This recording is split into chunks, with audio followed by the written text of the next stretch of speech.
사람은 누구나 관계 속에서 살아갑니다. 함께 웃고 함께 기뻐하고 때로는 아프고 후회도 합니다. 그 모든 경험은 결국 사람 때문입니다. 그런데 이상하게도 시간이 지나면 남는 사람보다 떠나야 했던 사람이 더 또렷하게 기억에 남습니다. 말 한마디가 마음의 상처로 남고 행동 하나가 오래된 감정의 틈을 벌려놓기도 합니다. 그럴수록 우리는 스스로에게 묻게 됩니다. 왜 나는 이런 관계를 계속 붙들고 있었을까? 정리해야 할 인간관계는 대부분 처음엔 그렇지 않았습니다. 처음엔 다 괜찮았고, 다 따뜻했고, 다 괜히 미워할 이유가 없어 보였습니다. 하지만 어떤 관계는 서서히 우리 마음의 균형을 무너뜨리고 결국 스스로를 잃게 만들기도 합니다. 말은 쉽게 못 꺼내고 표현은 더 어렵고 괜히 내가 나쁜 사람이 되는 것 같아 조용히 참다가 나중엔 나 혼자 지쳐버리는 경우가 많습니다. 그리고는 결국 너무 늦게서야 관계를 끊게 됩니다. 그때쯤엔 이미 마음이 상할 대로 상한 뒤입니다. 더 이상 그런 관계에 시간을 쓰지 않기 위해서 우리에겐 정리라는 선택이 필요합니다. 무작정 멀리하라는 이야기가 아닙니다. 스스로를 지키기 위한 최소한의 거리, 그것이 바로 관계 정리의 첫걸음입니다. 관계는 줄이는 것이 아니라 덜어내야 유지될 수 있습니다. 마음의 짐을 줄이고 나면 그제야 진짜 소중한 사람에게 마음을 나눌 여유가 생깁니다. 이야기를 이어가기 전에 이런 순간을 떠올릴 때마다 마음 한켠이 무거워집니다. 안녕하세요, 소문통입니다. 이 작은 이야기들이 누군가에겐 큰 도움이 될 수 있습니다. 구독과 좋아요는 이런 콘텐츠를 계속 만들 수 있는 힘이 됩니다. 그렇다면 도대체 어떤 관계가 그런 걸까요? 겉으로는 괜찮아 보이지만 계속 마음에 찜찜함을 남기는 사람. 말은 걱정하는 척하지만 결국 내 기분만 상하게 만드는 사람. 항상 나만 맞춰야 하고 나만 손해보는 관계. 그런 관계는 단지 피곤한 것을 넘어서 우리 마음을 조용히 갉아먹습니다. 특히 나이가 들수록 그 피해는 더 깊게 남습니다. 나를 이해해주고 따뜻하게 바라봐주는 사람도 있는데 왜 굳이 나를 힘들게 하는 사람과 계속 마주해야 할까요? 살면서 스스로에게 가장 먼저 물어야 할 질문은 나는 지금 어떤 관계에 머물러 있는가입니다. 그 답을 알게 되면 지금 당장 정리해야 할 사람이 어쩌면 아주 가까이에 있다는 것도 알게 됩니다.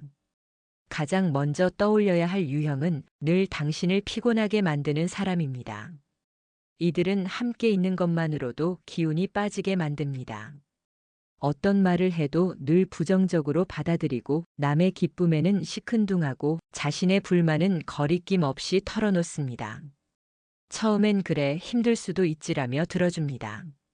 하지만 시간이 갈수록 그 사람과의 대화는 언제나 무거운 이야기, 부정적인 말, 그리고 끝없는 하소연으로 이어집니다.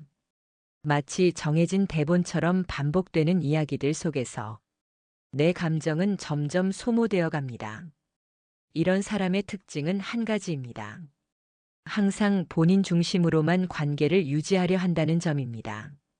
상대방의 입장을 이해하려는 노력은 없고 조금이라도 자기 뜻대로 되지 않으면 서운함을 표현하거나 침묵으로 상대를 죄책감에 빠뜨립니다.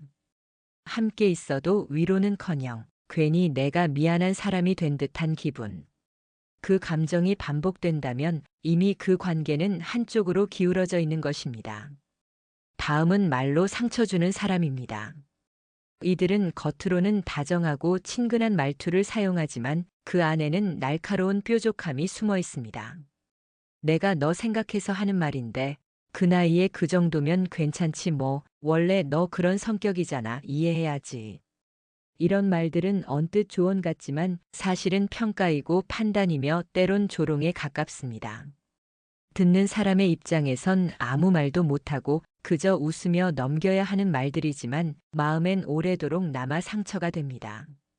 더 무서운 건 이런 말을 하는 사람일수록 자신은 절대 상처를 주지 않았다고 믿는다는 점입니다. 그저 솔직했을 뿐이고 진심을 전한 것뿐이라고 말합니다. 그러니 정작 상처받은 쪽은 그 말을 받아들이지 못한 스스로를 탓하게 됩니다. 내가 너무 예민한 걸까? 내가 이 말을 너무 심각하게 받아들인 걸까? 이렇게 자꾸만 자신을 의심하게 되는 순간부터 그 관계는 이미 건강하지 않은 방향으로 흘러가고 있는 것입니다. 이 둘의 공통점은 분명합니다. 항상 나를 피곤하게 만들고 스스로를 작게 느끼게 만든다는 것. 관계를 맺는 이유는 서로에게 위로가 되기 위함이지 누구 한쪽이 끊임없이 감정을 소비하게 하기 위해서가 아닙니다. 그런데도 우리는 종종 그래도 이 사람은 나랑 오래된 사이니까, 그래도 나를 걱정해서 그러는 거니까, 이런 식으로 이유를 붙이며 계속 참고 견딥니다. 하지만 기억해야 합니다.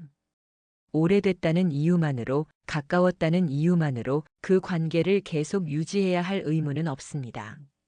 지금도 마음이 불편하고 감정이 상하고 상대의 말 한마디가 자꾸만 머릿속에 맴돈다면 그건 이미 정리의 시그널입니다. 세 번째는 항상 비교하는 사람입니다. 이 유형은 아주 교묘하게 상대의 자존감을 깎아내립니다. 칭찬처럼 말하면서도 늘 다른 사람과 견줍니다. 너도 누구처럼 좀 더 적극적으로 해봐.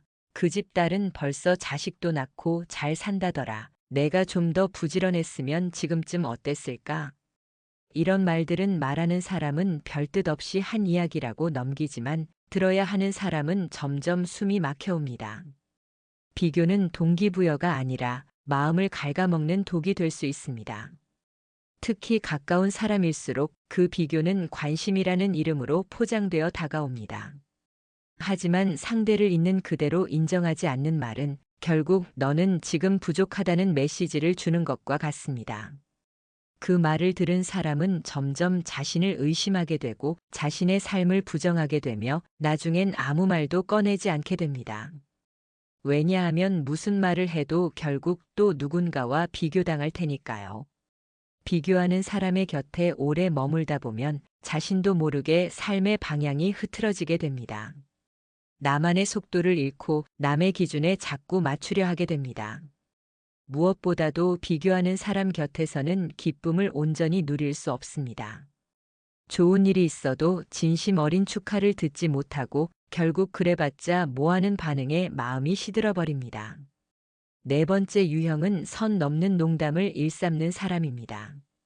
겉으로는 친한 척, 장난인 척 하지만 사실 그 말들은 상대를 조롱하고 낮추는 표현이 섞여 있습니다. 야, 넌 진짜 뭘 해도 어설퍼. 그래도 그 나이에 그 정도면 선방한 거지. 야, 너는 원래 그럴 줄 알았어. 처음엔 웃어 넘길 수도 있습니다. 하지만 그 말이 반복될수록 듣는 사람은 점점 움츠러들게 됩니다. 이들은 대개 장난이었잖아. 웃자고 한 말이야 라며 책임을 회피합니다. 하지만 그런 말에는 묘한 권력감이 숨어 있습니다. 자신은 웃으면서 던진 말 한마디로 상대의 기분을 좌우할 수 있다는 그 우위감. 그걸 반복하다 보면 결국 말 한마디에 휘둘리는 쪽은 늘 같은 사람입니다. 그 관계는 이미 대등하지 않습니다. 중요한 것은 이런 사람들은 스스로의 언행이 잘못되었다는 자각이 거의 없다는 점입니다. 그 정도도 못 받아주냐? 요즘 사람들은 너무 예민해. 이런 식으로 되려 상대의 감수성을 문제 삼습니다. 그렇게 되면 결국 또 상처받은 쪽이 자신의 감정을 숨기게 됩니다. 그 관계가 오래 갈수록 내 안의 자존감은 조금씩 침식되어 갑니다. 그렇다면 이쯤에서 질문 하나를 던져봐야 합니다. 나는 지금 누구의 말 앞에서 자주 침묵하게 되는가? 나는 어떤 사람 앞에서 자꾸 위축되는가? 만약 그 답이 떠오른다면 그 사람은 지금 당장 거리를 두어야 할 대상일 수 있습니다. 농담이라며 감정을 덮고 비교라며 불안을 주고 부정이라며 피로를 안긴다면 그 관계는 더 이상 나에게 건강한 연결이 아닙니다. 다섯 번째 유형은 필요할 때만 연락하는 사람입니다. 이들은 평소엔 연락 한 통 없다가 자신에게 무언가 필요할 때만 나타납니다. 혹시 이것 좀 도와줄 수 있어? 너 예전에 그거 했었지? 나 좀 알려줘. 요즘 어떻게 지내? 근데 혹시 부탁 좀 해도 될까? 이런 말로 시작되는 대화는 결국 늘 요청으로 끝을 맺습니다. 그리고 내가 도움을 주지 못하면 서운하다는 말까지 듣게 됩니다. 이런 관계는 애초부터 상호적인 연결이 아닙니다. 한쪽이 주기만 하고 다른 한쪽은 받기만 하는 구조입니다. 문제는 그들이 그걸 당연하게 여긴다는 점입니다. 너는 원래 그런 거 잘하잖아. 너니까 부탁하는 거야. 이런 말들은 칭찬처럼 들릴 수 있지만 사실은 내 시간을, 내 에너지를 당연하게 여기는 태도일 뿐입니다. 이런 사람들과의 관계는 도움을 주지 않을 때 비로소 드러납니다. 내가 무언가를 거절했을 때 그들은 이전과 전혀 다른 태도를 보입니다. 평소엔 친한 척, 걱정하는 척 하지만 막상 내가 필요한 도움을 거절하면 대화는 끊기고 상대의 온도는 싸늘하게 식어버립니다. 그제야 깨닫게 됩니다. 그들은 사람과 연결된 것이 아니라 이익과 연결돼 있었던 것입니다. 살면서 우린 이런 사람을 한 번쯤은 만나게 됩니다. 관계는 주고받는 것이어야 한다는 걸 알면서도 그래도 이 사람이 나를 찾는 데엔 이유가 있겠지 하며 자꾸만 내 시간을 내어줍니다. 하지만 한두 번은 몰라도 반복되는 패턴이라면 그건 습관이고 의도입니다. 그 사람은 나를 좋아하는 게 아니라 내가 가진 어떤 능력, 내가 해줄 수 있는 어떤 자원에 관심이 있는 것일 수 있습니다. 그걸 구별하지 못하면 나는 끊임없이 이용당하고 있는 나를 합리화하게 됩니다. 그러다 보면 결국 자신을 소모하는 방식으로 관계를 유지하게 됩니다. 중요한 건 나도 도움을 줄 수 있는 사람이라는 자존감입니다. 도움을 준다는 건 귀한 일입니다. 하지만 그것이 반복되면서 당연해지는 순간 그건 더 이상 도움이 아니라 소모입니다. 스스로를 지키기 위해선 때로는 거절이라는 말이 필요합니다. 내가 한번 거절했을 때 그 사람이 어떤 반응을 보이는지를 잘 지켜보시기 바랍니다. 그 반응 속에 그 사람의 진심이 숨어 있습니다. 이렇게 5가지 유형을 짚어보면 어쩌면 우리 주변엔 생각보다 많은 관계들이 이미 위험 신호를 보내고 있었는지도 모릅니다. 늘 피곤하게 만드는 사람, 말로 상처 주는 사람, 비교하는 사람, 선을 넘는 농담을 하는 사람, 필요할 때만 찾아오는 사람. 이 중 한 명이라도 떠올랐다면 그 관계에 대해 다시 생각해 볼 필요가 있습니다. 관계가 불편하다는 걸 알고 있으면서도 왜 사람들은 그 관계를 쉽게 정리하지 못할까요? 그 이유는 단순히 미련이나 착한 마음 때문만은 아닙니다. 대부분은 죄책감과 불안감 때문입니다. 혹시 내가 너무 예민한 건 아닐까? 내가 선을 긋는 순간 상대가 상처받지는 않을까? 나중에 후회하게 되진 않을까? 이런 생각들이 머릿속을 가득 채웁니다. 특히 오랫동안 알고 지낸 사이일수록 끊는다는 건 마치 관계의 실패처럼 느껴집니다. 이만큼 오래 봐왔는데 이제 와서 왜? 다들 그렇게 살아가는데 내가 너무 까다로운 건 아닐까? 그렇게 스스로를 타이르다 보면 결국 또 한 번 침묵하게 됩니다. 그 침묵은 자신을 지키려는 마음보다 남을 배려하는 척하면서 스스로를 놓아버리는 마음일 수 있습니다. 무엇보다도 우린 관계에서 생기는 갈등보다 관계를 끊은 뒤의 공백을 더 두려워합니다. 친구 하나, 지인 하나 줄어드는 일이 나이 들수록 더 크고 묵직한 감정으로 다가옵니다. 그래도 연락할 사람은 있어야 하지 않을까? 이 사람마저 없으면 정말 외로워질지도 몰라. 이런 마음이 들 때 우리는 스스로를 설득하게 됩니다. 조금만 더 참자고 조금만 더 맞춰보자고 하지만 그런 마음은 결국 나를 더 고립시킵니다. 불편한 관계 속에서 진짜 나를 드러내지 못하고 불안한 관계 속에서 진심을 나누지 못하고 결국 모든 감정을 숨긴 채 겉으로만 괜찮은 사람처럼 살아가게 만듭니다. 그건 관계가 아니라 그저 외로움을 피하기 위한 연결일 뿐입니다. 또 하나의 이유는 우리가 배워온 방식 때문입니다.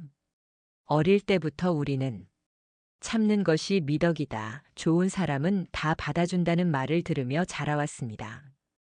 그래서 거절하는 나보다는 참아주는 나를 선택하게 됩니다. 하지만 그 결과는 늘 같았습니다. 내가 참고, 내가 맞추고, 내가 상처받는 관계. 그리고 나중엔 조용히 멀어지는 관계. 진짜 좋은 사람은 내가 싫다고 말했을 때 등을 돌리지 않습니다. 오히려 그 말 앞에서 나를 더 이해하려 합니다. 거리를 두었다고 해서 모든 관계가 끊어지는 것도 아닙니다. 건강한 사람은 거리를 인정하고 받아들일 줄 아는 사람입니다. 그렇다면 지금 생각해 보시기 바랍니다. 당신이 불편한 감정을 표현했을 때 그 사람이 보인 반응은 어땠는가? 당신이 거리를 두고자 했을 때 그 사람은 당신을 존중했는가? 그 반응이 바로 그 관계의 본질입니다.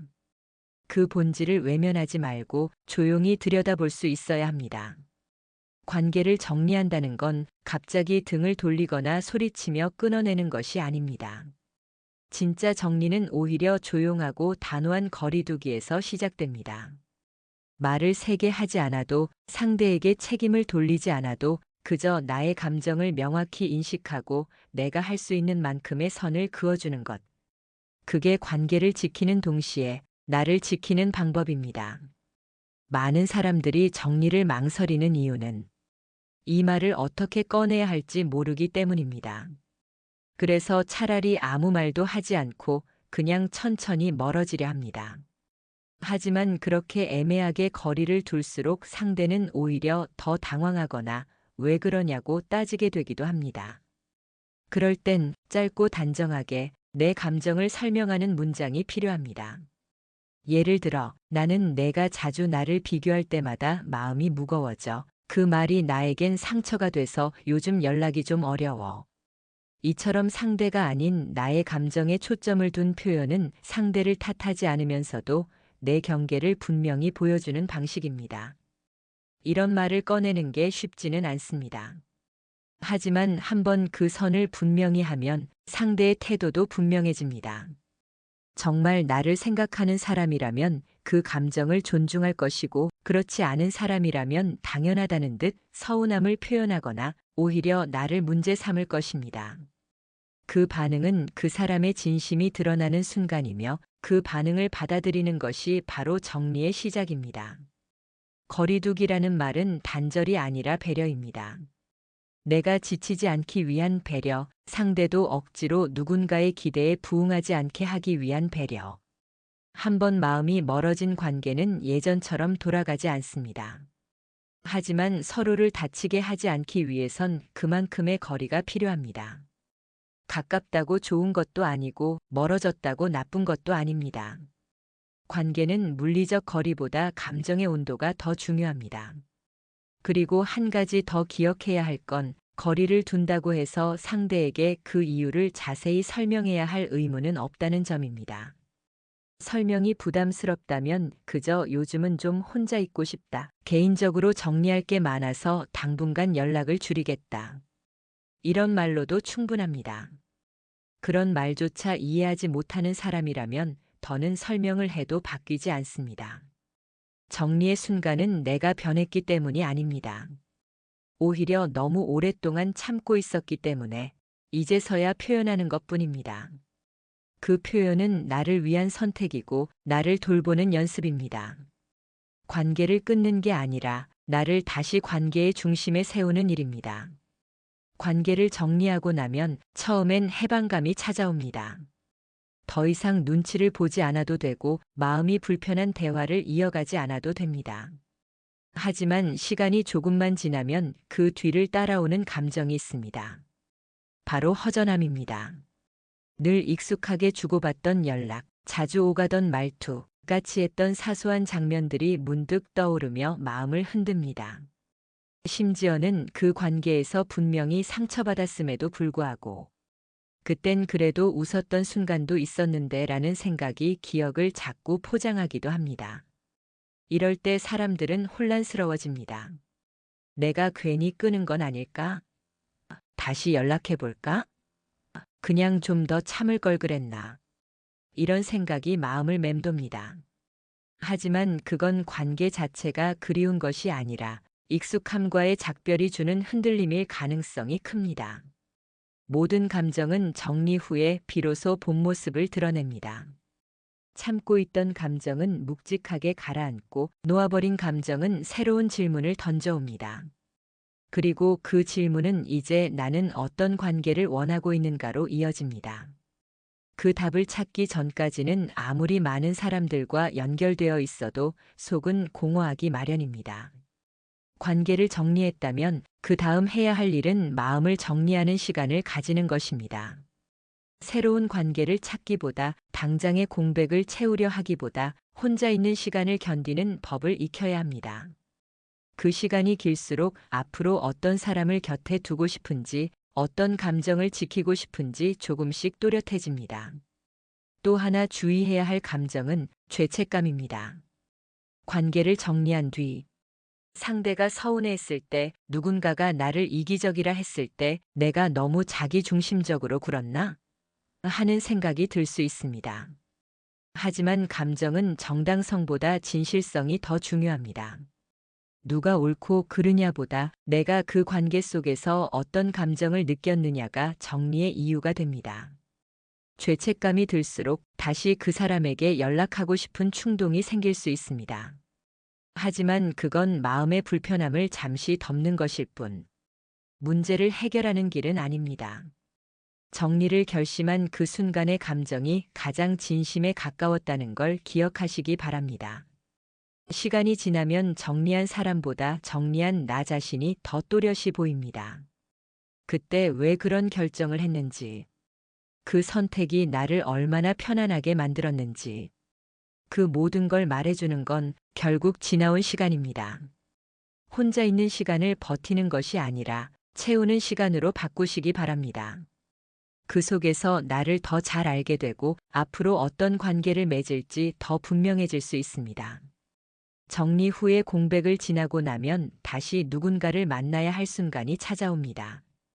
그때 우리는 조심스러워집니다. 이번엔 실수하지 말아야지, 이번엔 나를 지킬 수 있어야 해. 이런 다짐 속에서 새로운 관계를 마주하게 됩니다. 하지만 두려움이 앞서면 관계를 맺는 것 자체를 피하게 되기도 합니다. 사람을 만나도 겉으로만 웃고 속 이야기는 꺼내지 않고 혹시 또 상처받을까봐 자꾸만 선을 두게 됩니다. 그렇게 시작된 관계는 서로를 제대로 알아가기 전에 자연스럽게 멀어지기도 합니다. 그래서 중요한 건 관계를 맺을 때의 기준을 다시 세우는 것입니다. 누구를 만날 것인가 보다 내가 어떤 사람으로 남고 싶은가를 먼저 생각해야 합니다. 상대가 어떤 사람이든 내가 내 감정을 숨기지 않고 억지로 맞추지 않고 서로의 다름을 받아들일 수 있다면 그건 충분히 의미 있는 관계가 될 수 있습니다. 진짜 좋은 관계는 내가 나다워도 괜찮은 관계입니다. 잘 보이려고 애쓰지 않아도 되고 어색한 침묵이 있어도 불편하지 않으며 기쁜 일을 먼저 나누고 싶어지는 사람. 그런 사람이 곁에 있다는 건 삶을 훨씬 덜 외롭게 만듭니다. 또한 어떤 대화를 할 수 있는 사람인가도 중요한 기준입니다.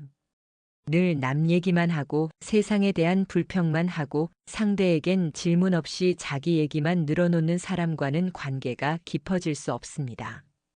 그보다는 서로의 말을 경청하고 때론 조용히 들어주며 무언가를 설명하지 않아도 이해해주는 사람이 진짜 오래 남는 사람입니다. 관계를 잘 맺기 위해선 서두르지 않는 연습도 필요합니다. 좋아 보인다고 해서 너무 빨리 가까워지려 하면 보이지 않던 면을 놓치게 되고 나중에 실망이 더 크게 다가올 수 있습니다.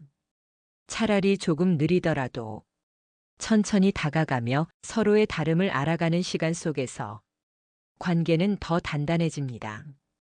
무엇보다도 이제는 혼자 있는 시간과 관계 속 시간을 균형 있게 조절할 줄 알아야 합니다. 누군가를 만나기 위해 혼자 있는 나를 포기하지 않고 나를 잃지 않고 관계를 이어가는 것. 그게 성숙한 인간관계의 시작입니다. 그리고 꼭 기억하시기 바랍니다. 예전의 나와 지금의 나는 다릅니다. 과거엔 상처받았지만 지금은 다르게 선택할 수 있습니다. 과거엔 참고 견뎠지만 이제는 경계를 세울 수 있습니다.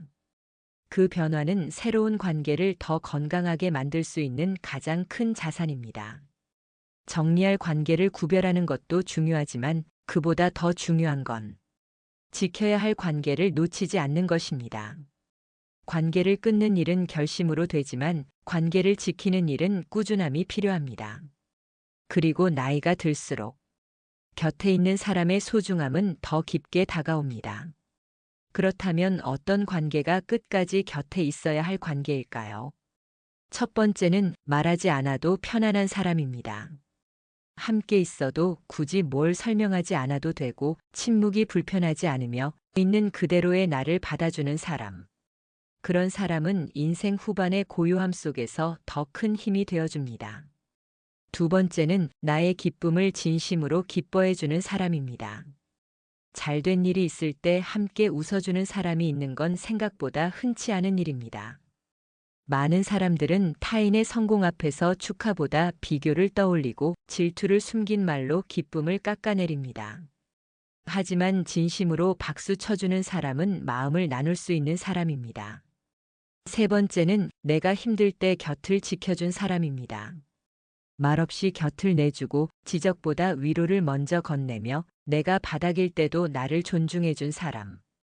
그런 사람은 평소엔 조용하지만 인생에서 가장 큰 자리를 차지하게 됩니다. 그 관계는 조건이 아닌 존재로 연결된 것입니다. 네 번째는 변화를 함께 겪어줄 수 있는 사람입니다. 사람은 누구나 변합니다. 생각도 취향도 생활도 바뀝니다. 그때마다 예전엔 안 그랬잖아 라며 과거의 모습만 고집하는 사람은 관계의 성장을 막습니다. 반면 지금의 나를 이해하려 노력하고 함께 맞춰가려는 사람은 관계를 진짜로 이어가려는 사람입니다. 그리고 마지막은 서로의 경계를 지켜주는 사람입니다. 아무리 가까워도 각자의 시간이 필요하고 각자의 세계가 있습니다. 그걸 존중해주는 사람, 내가 혼자 있고 싶다 말했을 때 서운해하지 않고 기다려주는 사람. 그런 관계는 결코 쉽게 끊기지 않습니다. 이런 사람들은 많지 않습니다. 하지만 단 한 명만 있어도 인생은 덜 외롭고 덜 힘듭니다. 문제는 그런 관계는 의식하지 않으면 소중함을 잊기 쉽다는 것입니다. 당연하게 여기고 먼저 연락하지 않다가 조금씩 멀어지게 되는 경우도 많습니다. 그래서 진짜 관계는 말이 아닌 태도로 지켜야 합니다. 잘 지내? 한마디보다 오늘은 내 생각이 났어라는 문장이 형식적인 안부보다 진심이 담긴 짧은 인사가 훨씬 더 깊은 온기를 남깁니다. 한 번쯤은 시간을 내서 생각해 보시기 바랍니다. 지금 내 곁에 있는 사람 중에 이 5가지에 해당하는 사람이 있는지, 그렇다면 그 사람에게 오늘 연락해 보셔도 좋습니다. 관계를 정리하는 것도 용기지만 관계를 지켜내는 건 더 큰 용기입니다. 사람은 결국 관계 속에서 자신을 비춥니다. 누군가와 나눈 말, 누군가를 향해 참았던 감정, 그 모든 조각들이 모여 지금의 나를 만들었습니다. 그래서 관계를 정리한다는 건 상대를 잘라내는 일이 아니라 나를 되찾는 과정입니다. 지나고 보면 알게 됩니다. 그때 그 말에 왜 그렇게 상처받았는지, 그때 그 침묵이 왜 그리 무겁게 다가왔는지. 말은 사라졌지만 감정은 남습니다. 그 감정이 나를 지치게 했고 그 감정이 나를 움츠리게 했으며 결국 나를 잃게 만들었습니다. 하지만 그런 경험이 있었기에 우리는 다시 묻게 됩니다. 나는 누구와 함께 있어야 덜 외로운가? 어떤 사람과 있을 때 내가 나다워지는가? 이 질문에 대한 답을 찾는 것이 어른의 관계입니다. 어린 시절의 관계는 그저 어울리는 것으로 충분했습니다. 하지만 이제는 다릅니다. 시간은 한정되어 있고 에너지는 소중하며 무엇보다 감정은 더 쉽게 지칩니다. 그래서 우리는 모든 사람과 잘 지내려는 마음보다 몇 사람과 깊이 연결되고 싶은 마음을 선택해야 합니다. 관계를 정리하면 어쩌면 주변이 한순간에 조용해질 수도 있습니다. 빈자리가 생기고 예전처럼 북적이지 않을 수 있습니다. 하지만 그 조용함 속에서 비로소 내 마음의 소리를 들을 수 있게 됩니다. 나는 지금 어떤 관계를 원하는가? 나는 어떤 말에 웃고 어떤 말에 상처받는가? 그걸 알게 된 순간부터 사람을 대하는 태도도 달라집니다. 이제는 나를 아껴주는 사람과만 마음을 나누고 싶다는 마음. 내 이야기를 들어주는 사람에게 먼저 안부를 전하고 싶은 마음. 그게 인생 후반의 관계 기준이 됩니다. 적게 만나더라도 깊이 있는 사람과, 짧은 대화일지라도 진심이 담긴 사람과. 그래서 결국 관계는 누굴 끊느냐보다 누굴 곁에 두느냐가 더 중요해집니다. 정리해야 할 사람은 어쩌면 이미 마음속에서 멀어졌던 사람들입니다. 그들이 아닌 곁에 있어주는 사람에게 내 감정을 쓰고, 내 시간을 나누고 내 마음을 열어야 합니다. 그리고 잊지 마시기 바랍니다. 스스로를 지키기 위해 관계를 정리한 당신은 이기적인 게 아니라 지혜로워진 것입니다. 모든 사람에게 친절할 수 없듯 모든 관계를 끌어안을 필요도 없습니다. 나를 아끼는 사람을 알아보는 눈, 나를 소모하게 만드는 관계를 구별하는 감각. 그것이야말로 인생 후반에 반드시 필요한 통찰입니다. 당신은 지금도 누군가의 말 앞에서 고민하고, 누군가의 행동 속에서 상처받고 그러면서도 관계를 놓지 못해 애쓰고 있을지도 모릅니다. 하지만 이제는 그 모든 것에 선을 그을 수 있어야 합니다. 그리고 남은 사람들과 더 따뜻한 시간을 보내시기 바랍니다. 이 긴 이야기를 끝까지 함께 해주셔서 감사합니다. 잠시 멈춰 생각해보는 이 시간이 오늘을 지나 내일을 준비하는데 작은 등불이 되어드릴 수 있기를 바랍니다.